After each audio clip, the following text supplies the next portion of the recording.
You ask Tiger to solve. This deals with linear equations with one unknown. The final result is v equals 3. Let's solve it step by step. Group all y terms on the left side of the equation.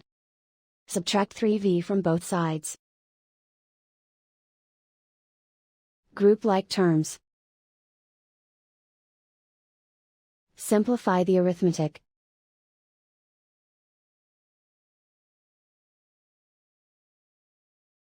Group all constants on the right side of the equation. Subtract 12 from both sides. Simplify the arithmetic.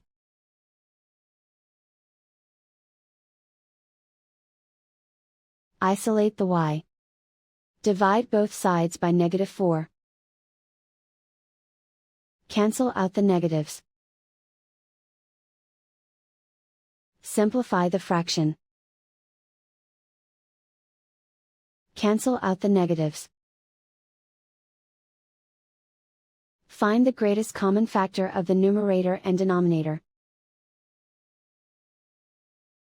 Factor out and cancel the greatest common factor.